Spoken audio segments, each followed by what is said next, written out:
совершенное должностным лицом с использованием своего служебного положения.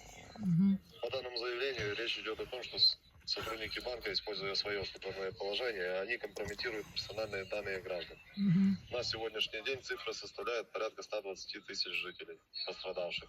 Мгм. Вот данные сотрудники, они кредиты оформляют, также пытаются списывать личные средства. Светлана Леонидовна, у вас, к сожалению, также сегодня была попытка хищения средств. Да Данную что? попытку Департамент безопасности Центрального банка, как указано в заявлении, приостановил, посчитав ее мошеннической. Мгм. Но гарантии того, что она повторится, никто не дает на сегодняшний день.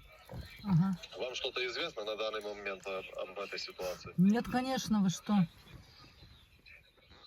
Да. Светлана Леонидовна, нам бы с вами сейчас необходимо было бы разобраться, откуда могла произойти утечка ваших данных и последующая компрометация. Поэтому вы постарайтесь припомнить, вы за последнее время 3-4 месяца куда самостоятельно могли обращаться, в какие организации и где могли предоставлять свои паспортные данные, либо же, возможно, какую-то другую информацию, которая могла вам навредить.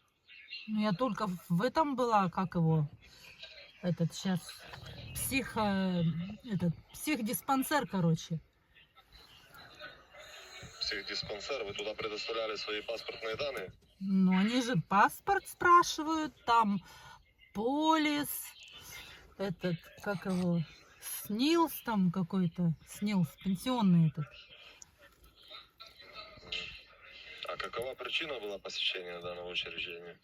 Ну, я откуда знаю, меня муж туда привел. Светлана Леонидовна, а вы постарайтесь припомнить, возможно, были посещения таких организаций, как страховые компании, МФЦ, МФО и тому подобное.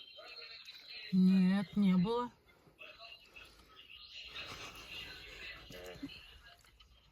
А муж на каком основании вас привел в психдиспансер? Как это вы не знаете? Ну, он мне сказал, что надо к врачу пойти. Что-то ему там не понравилось в моем поведении.